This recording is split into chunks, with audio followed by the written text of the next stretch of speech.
उदयपुर.com के सभी सुधी श्रोताओं को, दर्शकों को सादर नमस्कार। मैं अपने काव्य पाठ से पूर्व दो एक मुक्तक आपको सादर संप्रेषित करता हूँ। मुझे विश्वास है आपको अच्छे लगेंगे। पहला, दो मुक्तकों की थोड़ी सी भूमिका वंदे मातरम का उद्घोष करते हुए हमारे देश के नौजवान और शहीद अंग्रेज़ों की संगीनों के सामने खड़े हो गए। आज के वोटों पर बिकी हुए ज़मीर की राजनीति ने वंदे मातरम तक को विवादास्पद बना दिया। राजनीति की सोच में वंदे मातरम कुछ भी हो सकता है।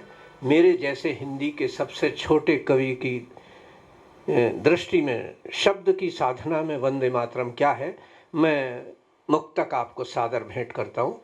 आस्था की अस्मिता की शान वंदे मातरम, आस्था की अस्मिता की शान वंदे मातरम, भरत भू की आन की पहचान वंदे मातरम। जो तिरंगे के लिए सर से कफन बांधे रहे, उन शहीदों का अमर बलिदान वंदे मातरम। दूसरा मुक्तक है, सरफरोशों के लहू का मान वंदे मातरम, दास्ता से मुक्ति का अभियान वंदे मातरम।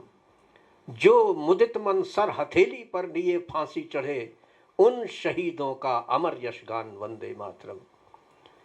अभी गणतंत्र दिवस बीता।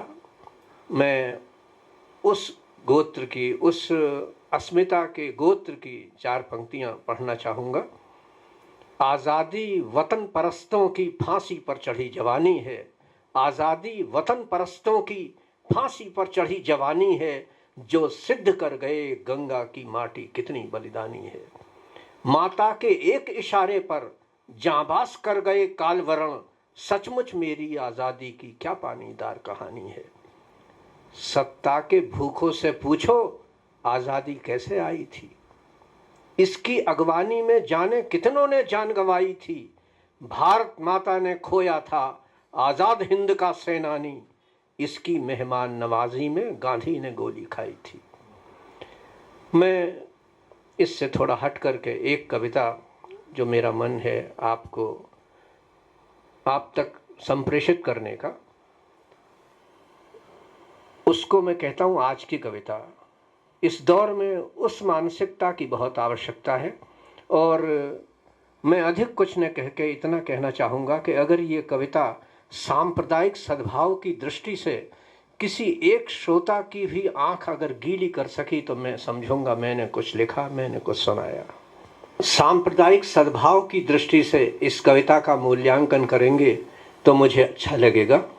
और ये कविता मैंने मेरे स्कूली जीवन की कविता है, लेकिन कविता तो कविता अनुकंपा है वाणी वरदानी की, उस दृष्टि से ये लिखी गई है।